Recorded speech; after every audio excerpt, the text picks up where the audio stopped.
Hey guys, it's Tyler from Paragon Supply. We're back in the kitchen with Andre. It's Father's Day. It's coming up. We got a double feature for you guys this week. Yeah, so we were thinking, what do our dads enjoy most? And we came up with whiskey and red meat. So we're gonna do a little whiskey 101 over here at the bar, and then we're gonna pop over to the grill, do some steak. We're gonna show you how to outgrill your old man. $5 a steak. Let's get to it.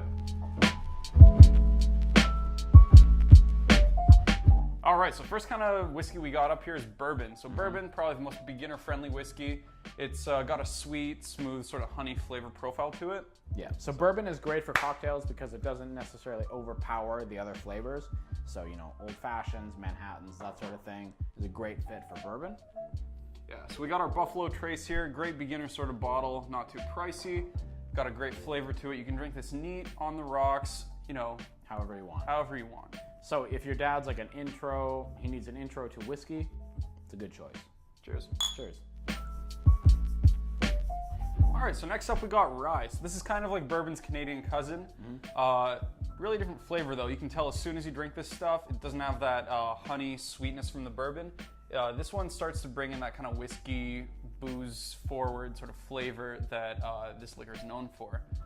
But it does have this really great spicy note that makes it kind of jump out in the mix when you're doing cocktails.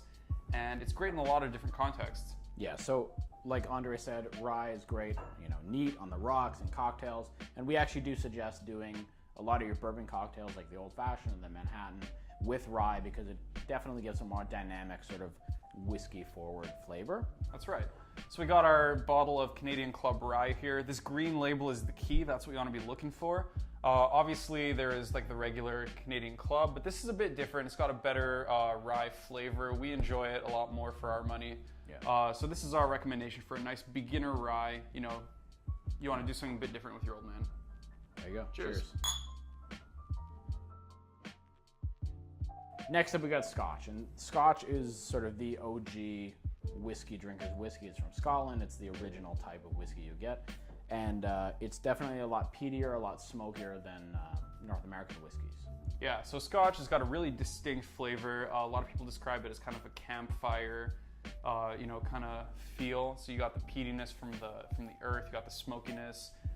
So basically, really distinct flavor. You don't want to dilute that. You want to drink it neat, or maybe with a couple drops of water to kind of activate the flavors, let the liquor breathe a bit. Yeah. So, and Scotch isn't necessarily as beginner friendly as bourbon or rye is.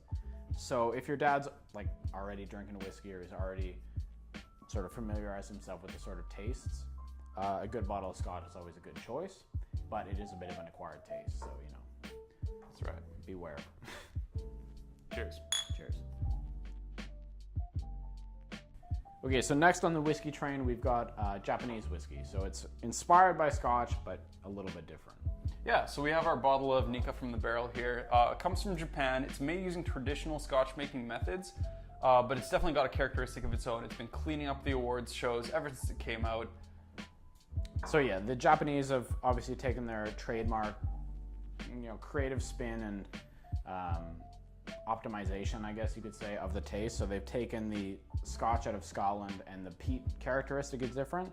So you do have a much more smoky, fiery flavor instead of the peatiness we're used to. So something like Nikka, it's great if your dad's already a big Scotch drinker, if he knows his whiskey.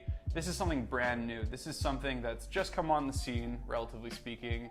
So it's gonna be, it's gonna be new for you, it's gonna be new for him, it's gonna be something awesome that you can bond over together. Yeah, and drink it neat, don't dilute it with anything else. The flavors are so complex that they'll stand on their own. Absolutely. So, cheers. Cheers.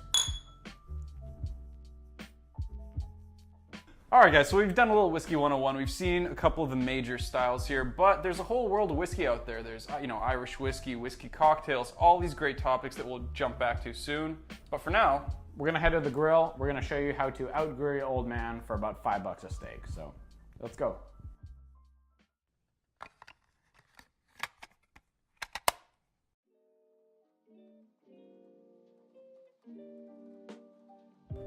Hey guys, it's Tyler from Paragon Supply. We're here in the backyard. We're gonna show you guys how to outgrill your old man for about $5 a steak. So, let's get started. We've got our sirloin roast here.